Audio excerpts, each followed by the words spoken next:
Hey y'all, welcome to Growth Rising. I'm Bird, and on this channel we just talk about, all things dealing with astrology, because honestly astrology is something that you can never learn everything of, because there's so many like little details. You might learn about this planet and this house, and you gotta learn about this aspect and the way it's just a lot. So lately we've been talking about the asteroid Chiron, which is not a planet, but it does affect us because it's the wounded healer. And so we have went over almost all of them. We went over the Pisces through Gemini Chiron. And so today we'll be going over Taurus and Aries Chiron. And the reason why I started with Pisces is because they're always at the end and it's not fair. So I just wanted to give them a little love. Start off with Pisces and end with Aries. Aries are cool too. Just wanted to shake it up a little bit. So if you do not know where your Chiron placement is, you can always find your birth chart. And there are so many free ways to calculate your birth chart, like AstroSeek, Astrology Cafe. You can just go to Google and type in free birth chart calculator. Type it in. The only thing you need to know is your time of birth, your birthday, and the place where you were born. And you'll be able to, get your birth chart. The reason why the time is so important so that you can know where each house is in your chart. So, like for example, I already said that we're going over Chiron and Taurus and Aries, which will also hit on the second and first house. So if you see that your Chiron is in Taurus, you can find that out by the day that you are born. But you won't know what house it's in unless you also find out, the time that you were born. So you found your birth chart, you see that you have Chiron in one of these 12 signs in one of these 12 houses. If it's Taurus or Aries, well, if it's Taurus, that is the wound of loss. So you could be very fearful of losing things, losing money, or, losing a partner, or, just someone who's close to you, a loved one, your safety, anything that you value, you're afraid of losing it. And also with Chiron in this particular sign, it could also have you feeling pretty insecure and like you're just lacking in something, like there's just something missing and you can't quite put your finger on it. So you try to fill that lack up with whatever you can, whatever it is that you can actually get your hands on, whatever tangible thing.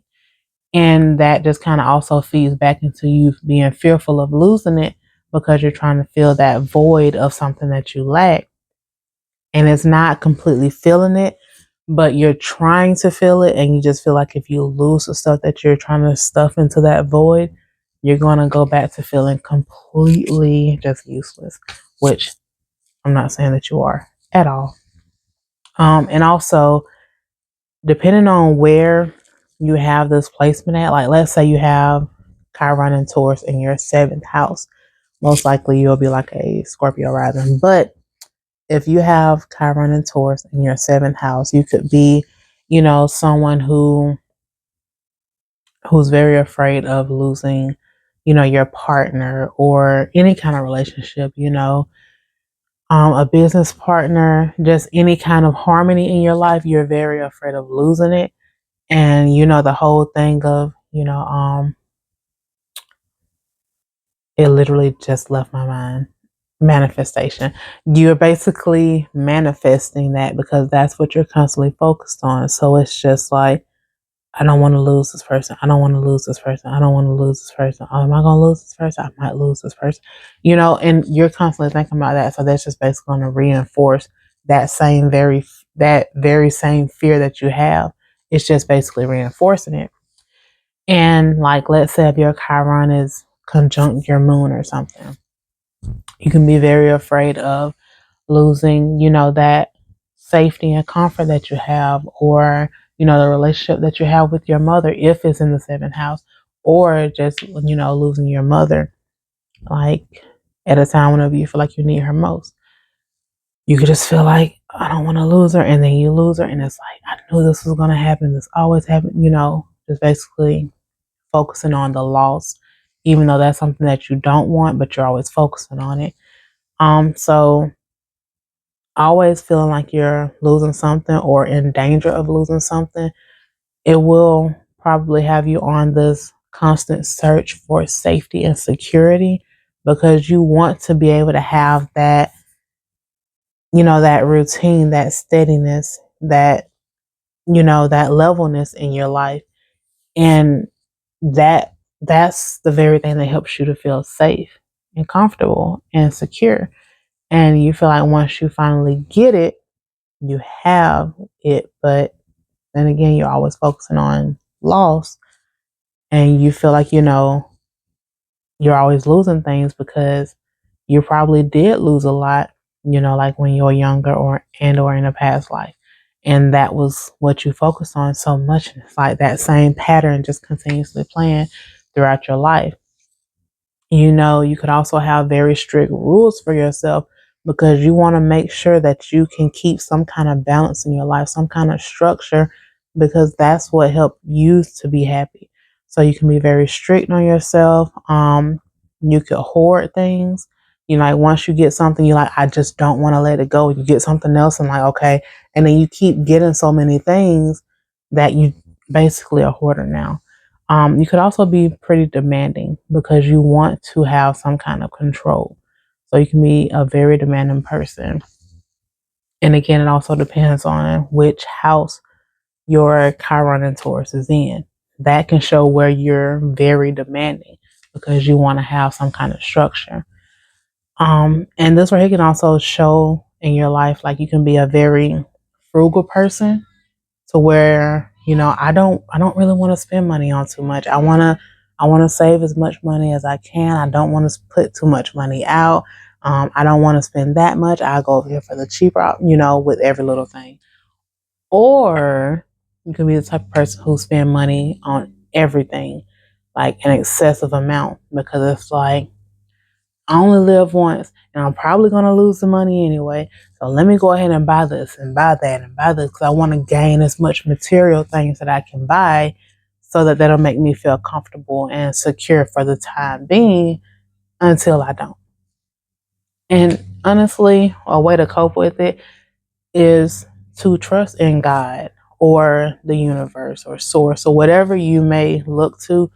You know, I trust, I'm going to say God because I'm like, God, but trust in God or whatever source that you look to so that you can know, hey, I don't have to find the safety and security and all of these material things because I have it within me.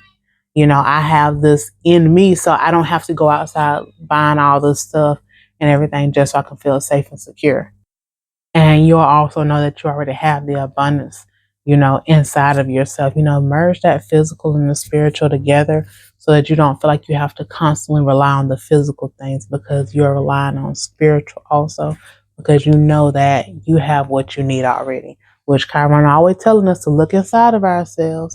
So just remember to definitely look inside of yourself and keep on going through it so that you can get to the other side and you'll be able to help out others who are not quite at the same point that you are. So now if you found that your little Chiron, your little key, if that was in Aries, that is the wound of self. And with your Chiron and Aries, that wound could definitely come from a lot of different things, so basically where you're constantly doubting yourself and you can feel very worthless. And, Aries are usually like that sign is basically very sure of themselves. They know who they are and what type of things they want to do. If you have Chiron in this sign, it's basically like you're the opposite. You feel like you don't know yourself. You don't know what you want to do. You don't have any confidence. It's like you just feel like, let me just stay in my little shell and don't let anybody see me because I really don't know what I'm doing in this thing called life. You can be very uncertain of everything with yourself. You can be uncertain with the way that you dress, the way that you talk, any kind of decisions that you make. And it could be very much because you feel like you don't have an identity of your own. It's like you just want to be easily influenced by other people so that they'll end up liking you because you don't know exactly who you are yet. And you're still trying to figure that out, or you just feel like there's no you to find. So you're just basically like, oh, this person is this way and they like this type of thing. Let me be what this person likes. It's it's kind of like you're not you. You're basically morphing into anything that anyone around you wants you to be. And if you do have Chiron in Aries or someone who you know, it could show up in, this person being very, like I was saying, easily influenced, or it could be the opposite. This person can be very stubborn and aggressive and just show off on everything because they're trying to cover up the fact that they don't know exactly who they are and they feel like they're uncertain. They're trying to cover up that so that nobody can see it. So they're just trying to do the most to be like, hey, this is who I am and you better listen to me or I'm going to do this and yada, yada, yada, because they don't want you to know, or you don't want for anyone to know that you're not exactly sure who you are yet. But, to work with it, acknowledge the fact that you are unsure of who you are at the moment. Like that sense of lack that you're feeling, acknowledge it. You don't be afraid of it. Go through it. And, also that will help you to realize where these beliefs came from, that you're not, that you're not worth anything because you're not worthless. But, you know, realize where these thoughts came from and where these beliefs came from, because it had to come from somewhere, from when you were growing up and or your past life, to where people treated you as if you were worthless. And it could have been at home or at school or just in a neighborhood, just somewhere people made you feel like you were worthless. And that is what stuck with you. So, once you acknowledge that sense of lack, you can realize where these lies came from. And going through it will help you to find your purpose, which can in the end help out a lot of other people too. And if you're somebody who likes to write or type or anything mercurial, you could journal about it, and that can help you to heal these wounds. Or you can see a therapist, but find a way to contain that fire that burns within you, so that you don't let everything reach to the tip top and then you just explode everywhere, because everybody has their limits. But yeah, so if you have your Chiron in Taurus / the second house, or in Aries / the first house, I would like to know what all resonated with you and what didn't. And leave a comment below and tell me what you thought about it. And have a good one.